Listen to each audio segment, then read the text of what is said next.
so she transcribed all of his plays, when she worked for him, right? Yeah, she would come in the morning, and he was a night owl. He would do most of his writing at night. Yeah. And all he night, would be right? Yeah. back there, and he would wrote on a legal pad, and he would, before he'd go to bed, he would put it inside on the couch inside the front door. And when Kelly would come to work, she would go over there and unlock the door and take it. And by the time he got up, she had it all. And where did she work? Where did she type it up? Well, she was here. So she had the computer and everything. She had her own space here. She had her Right. desk. We've moved the computer to our house. Okay. We're only here twice a month now. Oh, okay, got it. But here she would come down 5 days a week.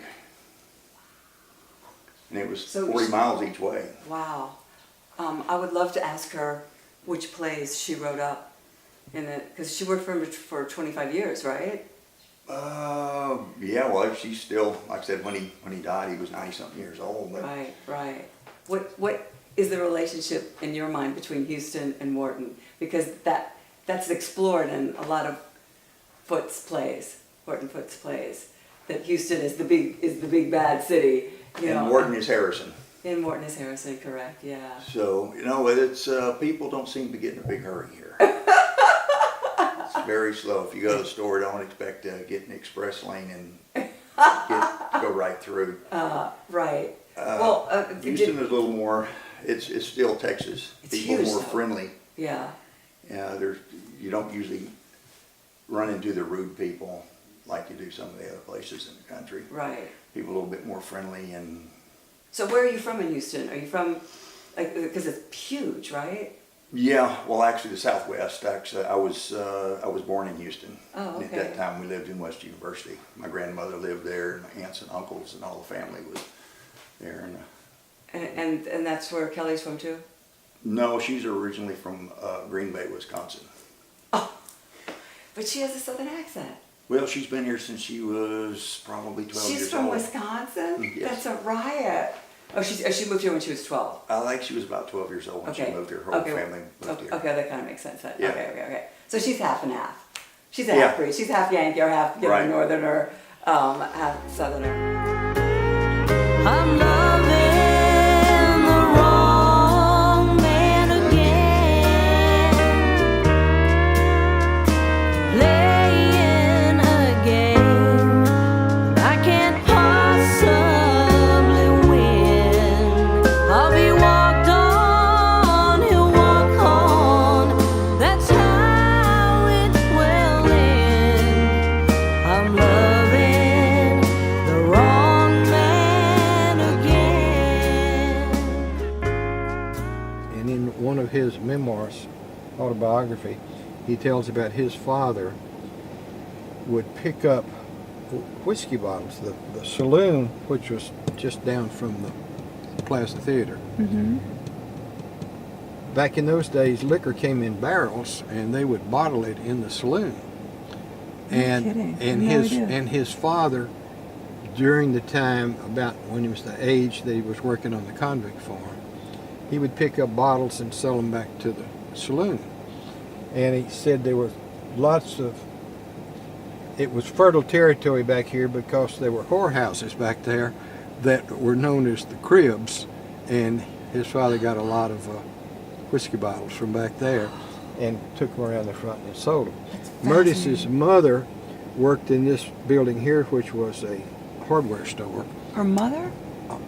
Her mother was a young, probably high school girl working there while Horton was working in his father's store across the street. Ah. And this was her brother-in-law owned the hardware store, Murtis's mother's brother-in-law. And Horton would get pictures of movie stars that, you see, and then they get an autograph picture, and he'd run over and show them to Murtis's mother. And acting was his ambition. Yeah. Writing was not It was not, not intended. So It was that famous choreographer, Agnes DeMille, uh-huh, right? he Told ran me. into her on a sidewalk, I think, in New York. And Is that? I just know that he had met her before or something, on some project. Yeah, yeah. right. And she said, well, you ought to write. And that's when he wrote Horton Dance. Okay. And the dance that he wrote about was up in that building on the corner that was the old opera house. Right. It later became the source of the Mexican music. Got Back it. in those days, it was a dance It was, okay. for Huh. Anglos. Wow. And the drugstore, as I heard the story, where Mr. Gifford was killed, was either adjacent to or very close to Horton store. So it would have been either here or here, one of these stores right along here.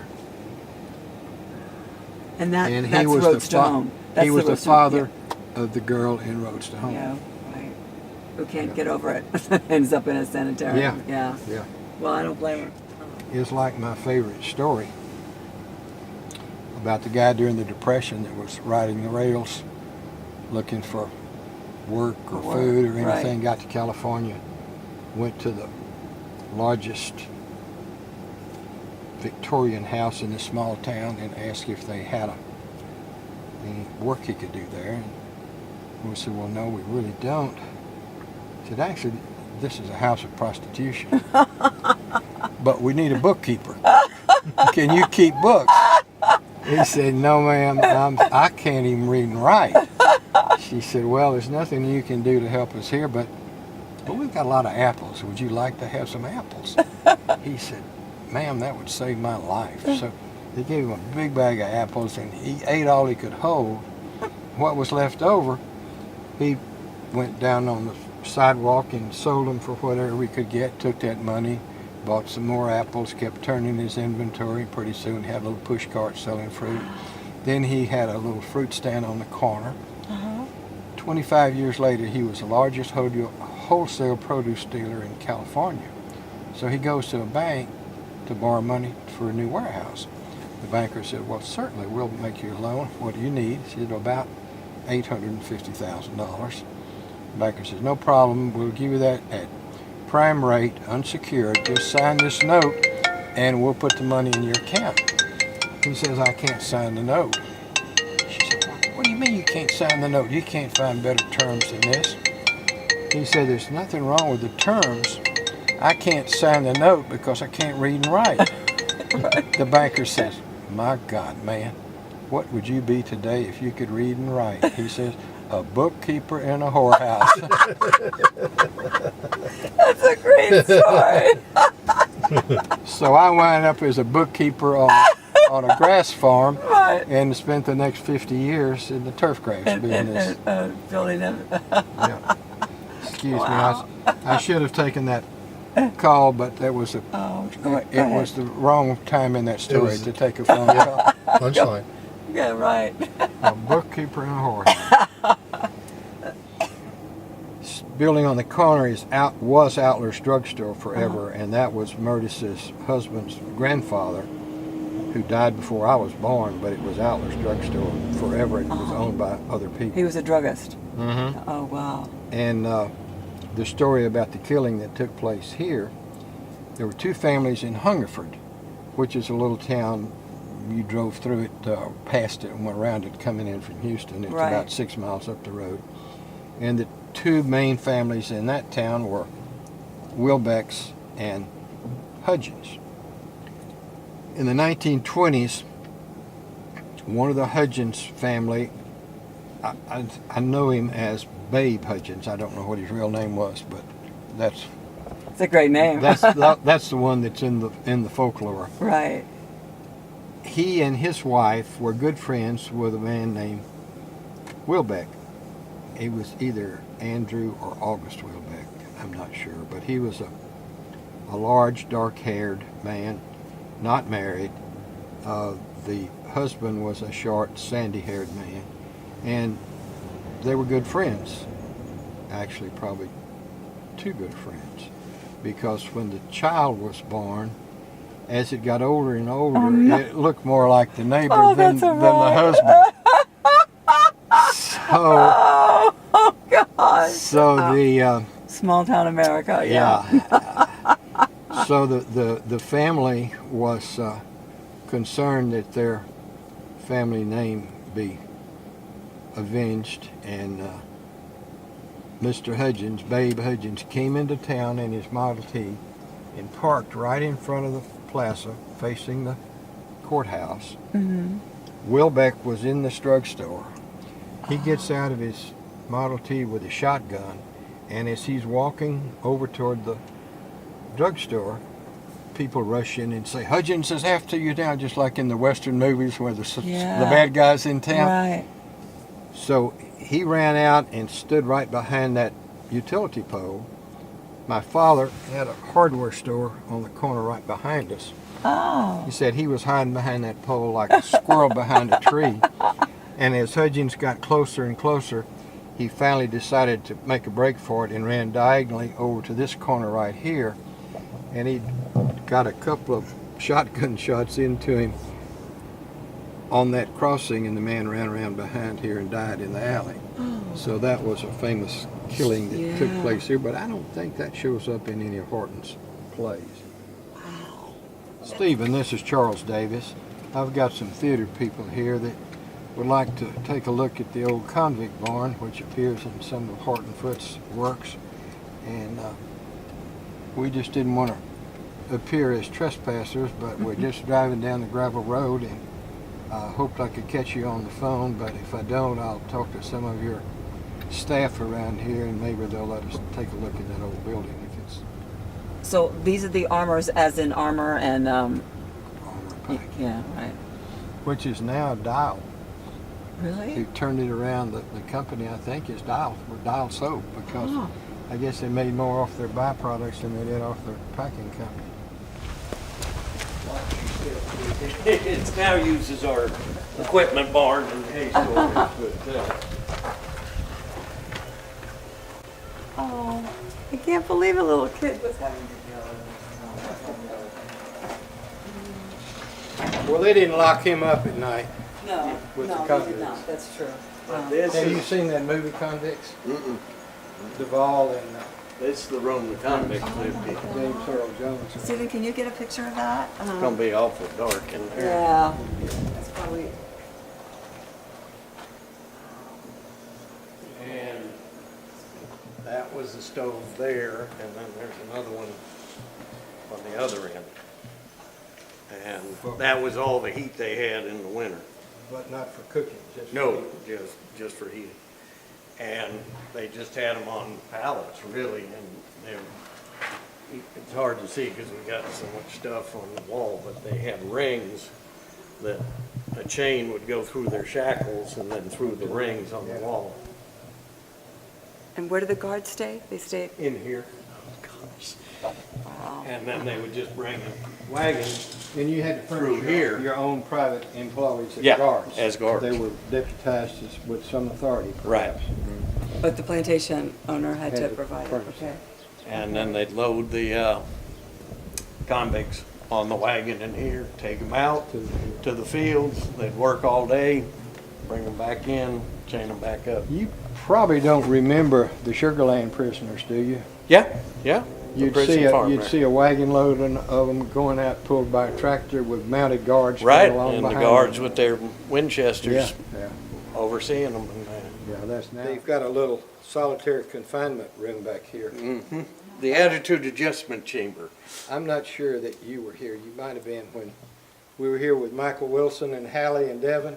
Really? Yeah, and we want to show you this confinement area. And Okay. I'll tell you who they put there. Oh. Okay. Oh. You remember the Chloe Cool Hand Luke Oh, sure. with and they put him in the hot box? Yeah. This is, oh my. Oh. Stephen, can you get a picture of it, Granny? Wow.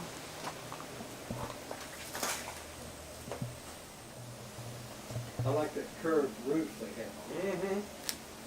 With good concrete work. Oh, it's beautiful property. So we decided while we were looking at this that this is where they put the bad actors.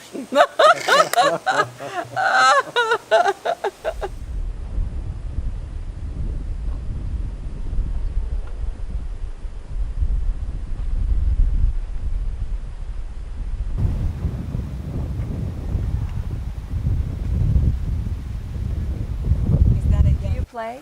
Yeah, Oh, I yeah. play some when I can. Yeah. Yeah. It's And awesome. where did you learn? I'm from Connecticut. I learned Oh. all the way over there. So. You're a Yankee, yeah. Yeah. Yeah, okay. It's good. I liked it. Yeah, I bet. Stuck with it. And he gets a call that Lee Remick needed to see a doctor. So he gets on the road. The way he told the story was, all the way there I was thinking this has got to be the world's second best practical joke. Because the best joke is the one I'm going to have to pull on Davis and Klein for doing this to me. So he gets to Columbus. He's directed over to Miss Remick's trailer. Knocks the door, goes in, introduces himself. "I'm Bolton Allen. I'm Lee Remick." He said, "Are you really sick?" And she says, "Are you really a gynecologist?" Holy True story. Oh my God.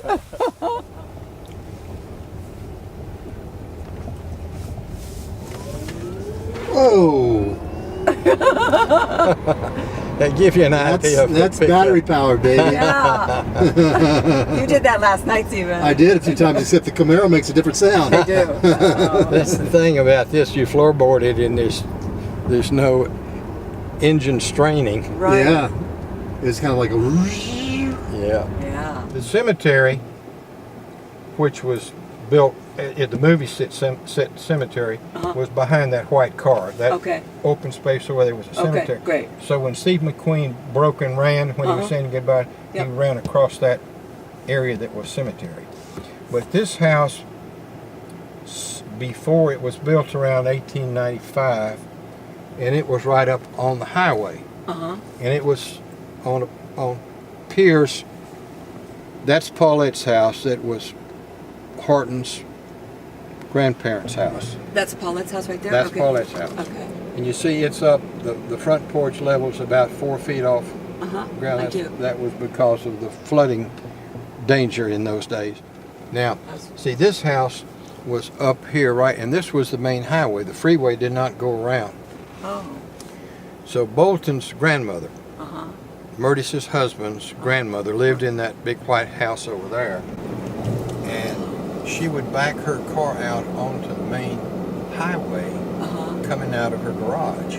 Right. So Bolton's father bought my grandparents' house and property and moved that house back and put this driveway in so his mother could back out onto this low traffic street instead of being on the main highway. I see. But you know, see. she'd been here for all those years, and Yeah. everybody's supposed to know I live here, and Yeah. I back out. That's a riot. And of course, when Horton's mother would go out to date his father, she would just walk across the street to this house, which was right up on the Right. street, and he would pick her up there and then bring her home and leave her here, and she's just been visiting her friend across So the street. what year was it moved there? Well, it was prior to 1963 because Okay. that's when they shot Baby Okay, Lorraine this that's fall. right. It was. Yeah. But my grandparents died in '53, so it was in that 10-year period. Did they sometime. die in the same year? Very close. Oh, Yeah, I think it was the same year. They must have been very connected.